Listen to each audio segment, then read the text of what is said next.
Masih terkait berita seputaran Kabupaten Maluku Tenggara, Tribunnews, kondisi gedung CAT di Maluku Tenggara tak terurus dipenuhi rumput liar.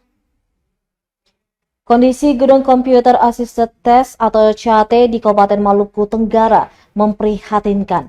Gedung CAT yang berlokasi di lingkungan kantor Bupati baru di Jalan Langgur Debut dan baru diresmikan Mei 2023 itu tampak tidak terawat. Pantauan tribunambon.com pada Kamis 10 Oktober nampak kabel listrik menjuntai santai setinggi orang dewasa pada jalan depan kantor sehingga rentan terjadi kecelakaan di waktu malam. Sementara di bagian depan gedung ditumbuhi rumput liar dan pada lantai dipenuhi daun kering dengan noda kecoklatan, menandakan tidak pernah dibersihkan.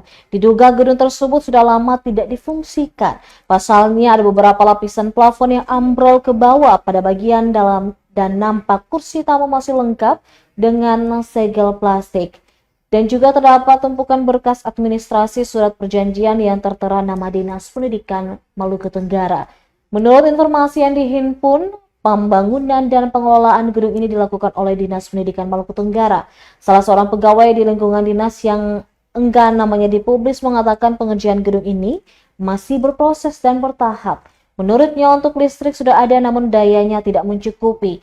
Jaringan internet pun belum tersedia karena kapasitasnya cukup besar dan tidak bisa menggunakan wifi. Sementara itu Kepala Dinas Pendidikan Maluku Tenggara Umar Hanubun saat dikonfirmasi melalui pesan singkat hanya membaca tanpa menggubris.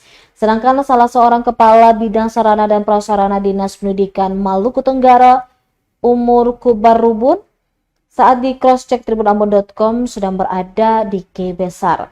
Untuk diketahui, pembangunan gedung CAT Maluku Tenggara memakan anggaran sebesar 3, miliar rupiah dan memiliki daya tampung 100 orang.